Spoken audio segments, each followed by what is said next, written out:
This is the Bugatti Mistral. It is the world's fastest open-top sports car. It can do 270 miles an hour, and I've chosen to review it on a rainy day.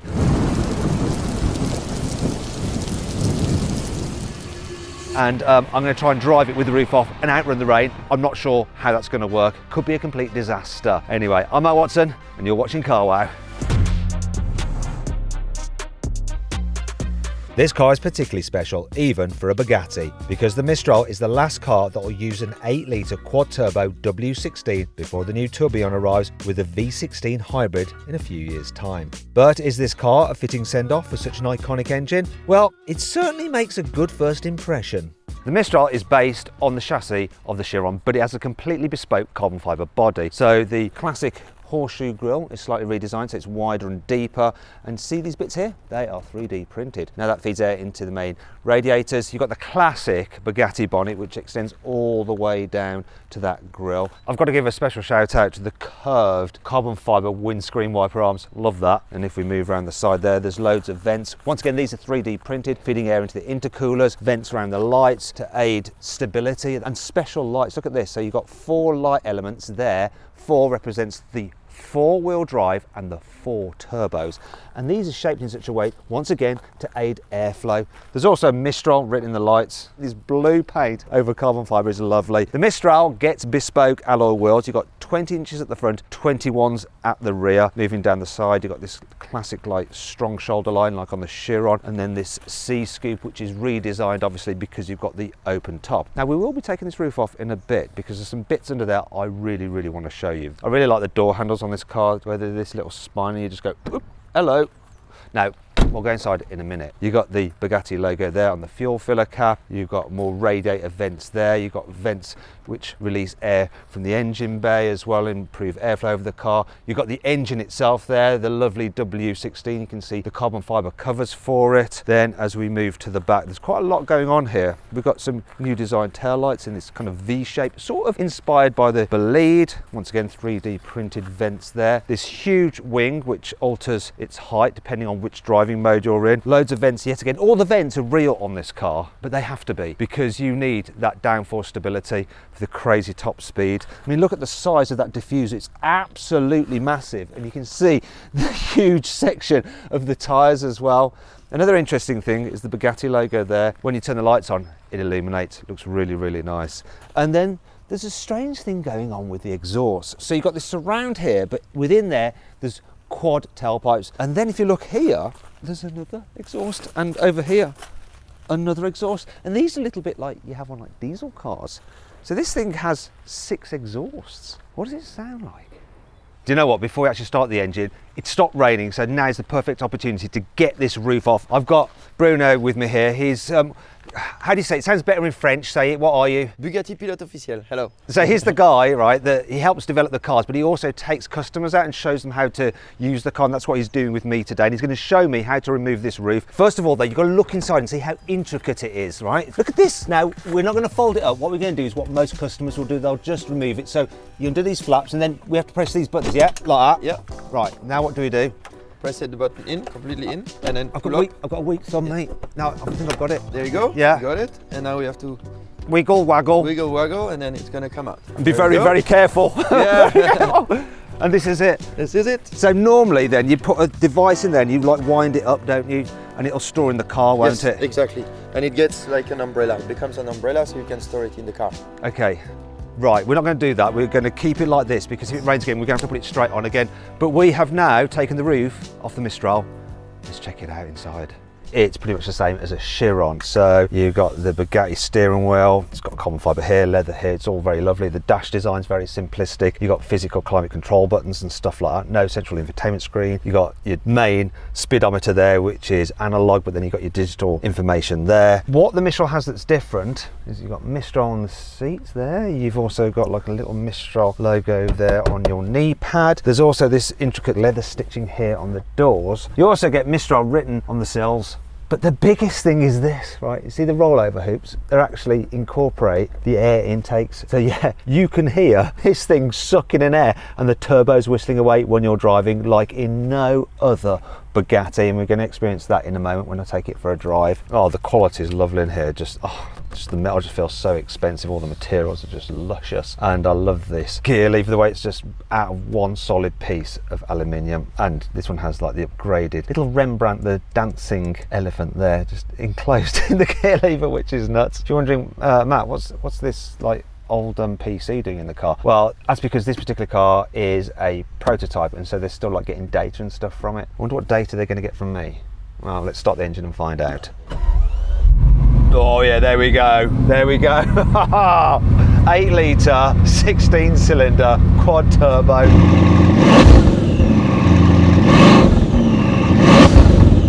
1600 horsepower. Sounds amazing.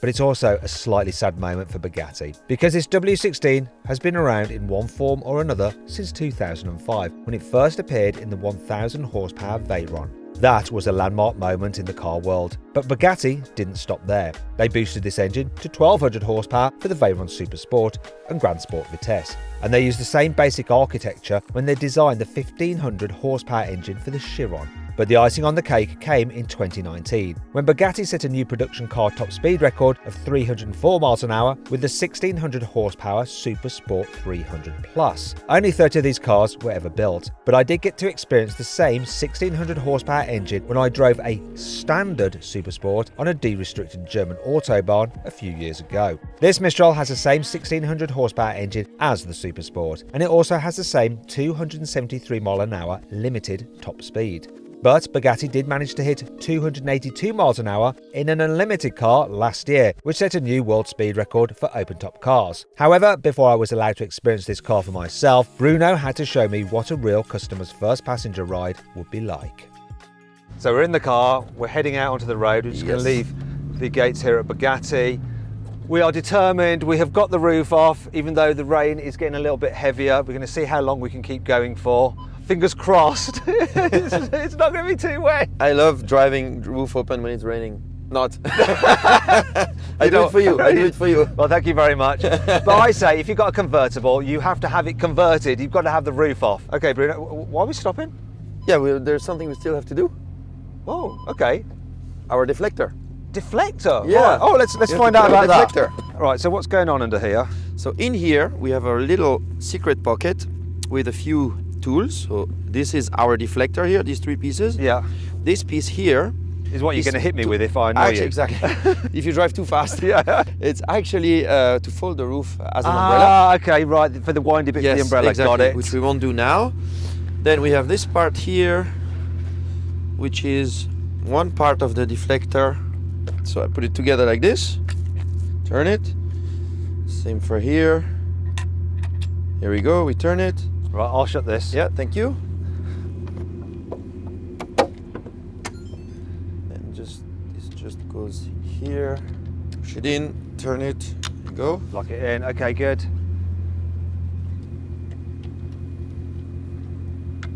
Here we go. Right. Done, we are ready to go. It doesn't look like much, but this deflector helps smooth the airflow over the top of the car, which stops it buffeting around inside the cabin. This also reduces drag, which helps the car reach such an insane top speed. It also makes it quieter and more relaxing to drive. So what do you drive like on the road? Are you pretty sedate considering? Yeah, I'm really easy on the road. When you're used to push all the time on the limit on the racetrack, when you drive on the road, you're very chilled. Yeah. And I consider the road more dangerous than racetrack actually. Yes, it is. Because the variables. Yeah. Obviously when you have customers in the car, so I'd be a customer, you take them out for a drive first and then they switch over like we're going to do. You must sometimes have customers with varying abilities. Definitely. I mean, I would say very different driving styles. So you have some customers that like to just enjoy the driving, and for them it's most important is the thrill of driving the car. For example, like this, open top.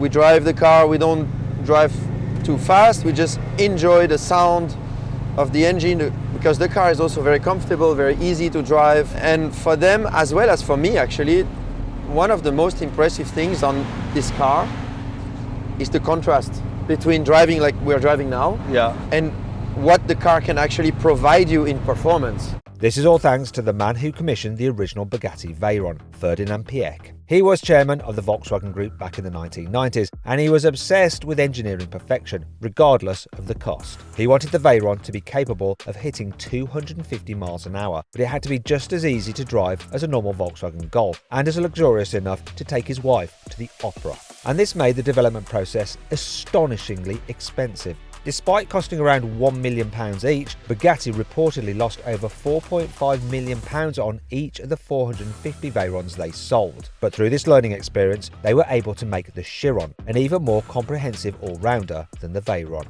It's one of the only hypercars ever made that you could actually use as a daily, despite having one of the most complex engines ever built. And seeing as this Mistral is probably the last car that will ever come with a W16, Bugatti has decided you should at least be able to hear it properly.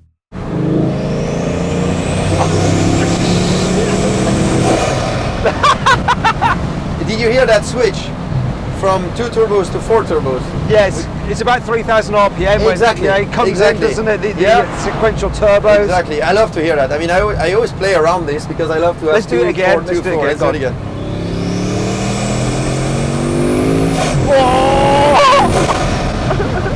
It's like a breathing dragon behind you. So it seems like Bugatti has found the missing piece of the W16 puzzle. So why is it replacing this engine for the new Tourbillon? Well, it was no secret that the Chiron's replacement was going to be a hybrid. And since Mate Rimac took over as CEO of Bugatti Rimac, they could make use of his company's incredible motor and battery technology. This stuff is on another level, as I already experienced when I drove the Nevera, and the sheer power of these electric motors means that the combustion engine doesn't need to contribute as much to the Tourbillon's combined output. As a result, Bugatti could focus more on drama than outright performance. And this is why the Cosworth-developed 8.3-litre V16 is naturally aspirated, instead of using quad turbos like every other modern Bugatti. Oh, and it revs to 9,500 RPM. And here's a little clip of what the engine sounds like.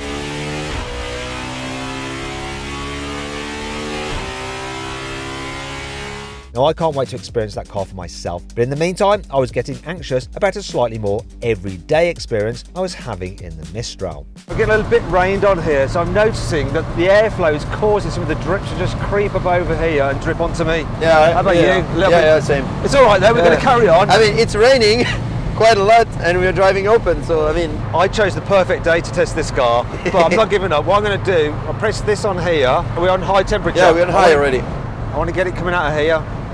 Don't think we've got it in the right position. There we go. That's why. There we go. There we go. Nice. Perfect. Are you happier? I'm happier. And is your heated seat on? Yeah, it's on. We're good. We've got our creature comfort. It's raining. We've got the roof down, but we're happy. And obviously, we can stop to put the roof on. So the roof is in the car that we're following, so we can pop it back on quite quickly if we need to. And I suppose if I was wealthy enough to afford a Mistral, I could quite easily have one of my staff members follow me in their Citroen with the roof. But if I wanted to, I can follow you. If they can follow you, that's the thing. They have to catch up with you. In fact, we'll make sure that they're in some high-performance car. Well, one thing I'm definitely noticing is this is working, by the way. Yeah. Because when we slow down in the traffic, I'm getting rained on. Yeah. And when we're driving, we're fine. So is this where you're going to let me have a drive? Yeah. Okay. This is like quite a narrow. If you want to do it here, we can do it here. Yeah, sure. Right. We need to do a quick turn around. And as well as being on unfamiliar roads, I'd also be driving this car in 12-degree weather, with cold tyres on a less than ideal road surface. I was already very nervous about potentially damaging this €5 million Mistral, and what Bruno said next didn't exactly help. So it is extremely slippery. Yes. Like, basically grip level is 0. Okay. Oh, you can hear it already. Yeah. No, I bet we're going to get some strange looks from folks. Oh, listen to that.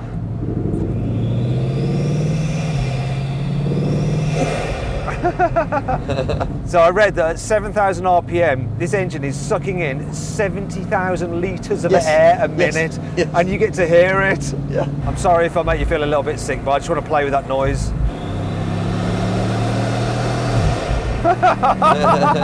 That's like nothing else. And also very rare and very interesting is when you have the roof on, the air intakes are in the cockpit. So it's even louder. So it's on top of the air intakes. Maybe what we'll do for the drive back is put the roof on to try that. Sure. I mean, the plan originally, I'd love to have gone on the Autobahn and see how fast I could have gone in the world's fastest convertible. but we seem to be driving through a village. I'm happy in a village. Oh, yeah. Especially sitting on that side. Exactly, yeah. I selected the route, you know. I'm not so happy on that, the narrow bits of the village though, these alloy wheels. With the high sidewalks. So this is some jeopardy here. But there are a few upsides to this whole situation. Easy to get a feel. Yeah, you see. know. I think I pulled. Was it the car or was it me that she was waving It was at? you. Yeah, definitely.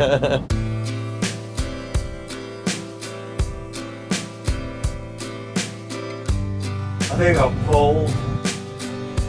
Here we go, speed up. Yeah, but you see, for this kind of speed bump, you don't need to lift the car. It's fine as it is. Okay, so the turning circle's not great. Yeah, exactly.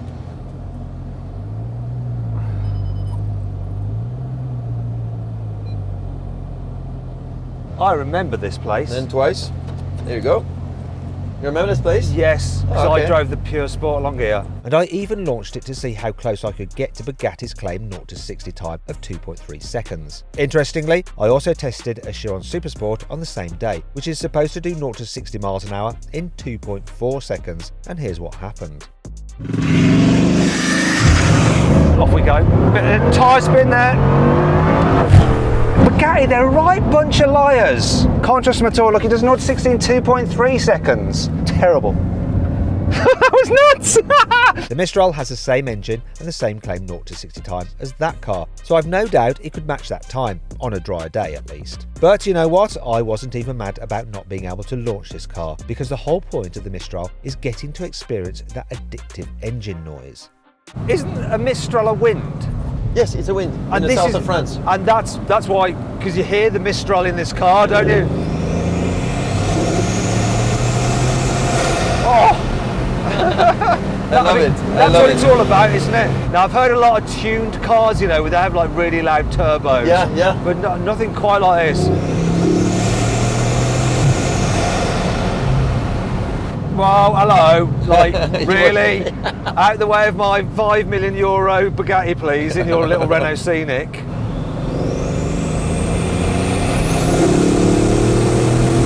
Whoa! When you accelerate more, you really get the intake of the engine. Yeah. Because the Chiron, to me, it's kind of, compared to some other like hypercars, doesn't sound so like loud or as aggressive, but it does in this one because the induction noise that you're getting rather than exhaust noise.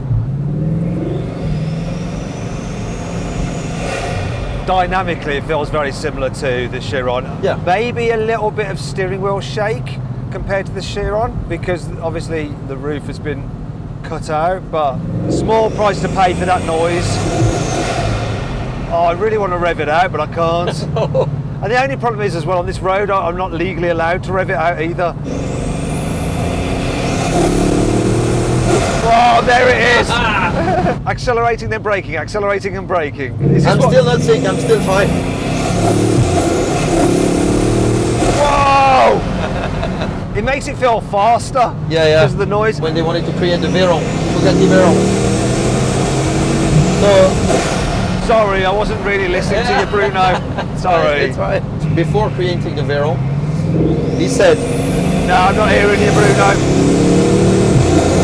I missed that as well. Sorry. And it's like I was saying about having the roof off, it just adds this dimension to the driving that you don't have to be like really gunning it to just get fun out of the car. No, exactly. Which is something like in the Chiron, I will be having less fun in a Chiron than I had in this right now, because I'm just experiencing the noise. I can enjoy it more. You can actually enjoy open top cars more on the road because they give you that added dimension. I'm all for convertibles. Don't care what anyone else says. I'm all for them, even when it's raining like today. But as soon as I said this, the weather started to get much worse, and I didn't want to be responsible for any damage to this €5 million car's exquisite interior. Let's put the roof on because it is raining a bit heavier now. I think I'm just going to give you that so it's going to go faster instead of putting it back in the... Thank you, great man. You happy to go on the other side? Yeah. Oh. Turn it this way. There you go. Perfect. Thank you.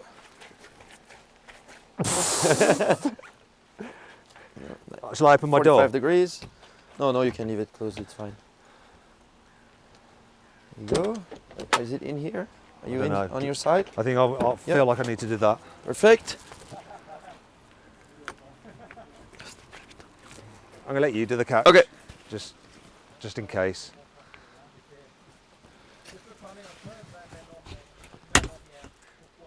That's done. All right. Okay, good. Oh, can I drive again? Yeah, sure. But there was a silver lining among all those clouds. With the roof on, the W16 intakes would be sucking air directly from inside the cabin, so things were about to get even more extreme.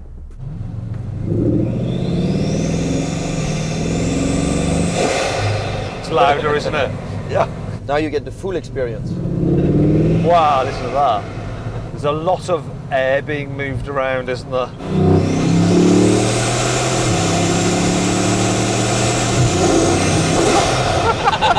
In some ways, you will just put the roof on and drive it with the roof on to hear that Exactly, even more. exactly. I think it actually almost, because it's a fabric roof, it sort of acts like a speaker and like amplifies it. Yeah.